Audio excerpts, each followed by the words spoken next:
The city of Cleveland is responding now after the feds slapped Hopkins Airport with a huge penalty because of safety conditions. Scott Taylor first exposed the problem. He is live at Hopkins tonight with the follow-up. Scott.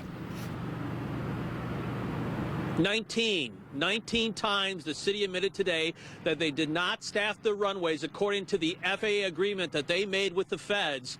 But they told me that that's okay because the runways, in their opinion, were always safe.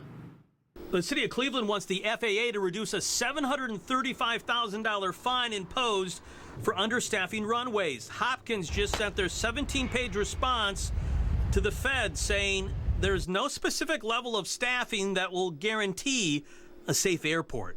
We set standards that at the end of the day turned out to be not as meaningful as the regulatory guidance. So you did not meet those requirements 19 times. Again, what we didn't meet was full 100% staffing. If we missed it by one, I don't consider that to be a serious violation. The FAA does.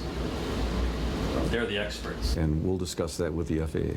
Interim Hopkins Airport Director Fred Szabo says the FAA staffing agreement wasn't necessary if the airport kept the runways safe, which he claims they did over the winter.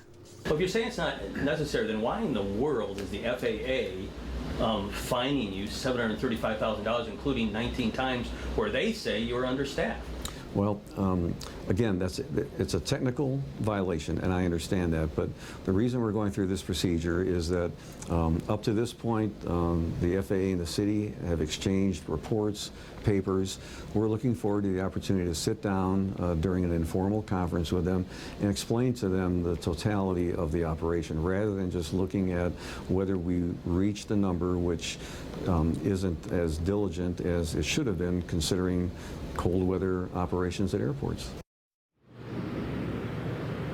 Even with this controversy, you can see this airport's still very busy. All the cabs lined up to pick people up on a Friday night. Now, the FAA does not agree right now with the city. They believe that potentially passengers were at risk over the winter. They will sit down, and the city will try to convince the feds to reduce that fine. Live in Cleveland, Scott Taylor, Cleveland 19.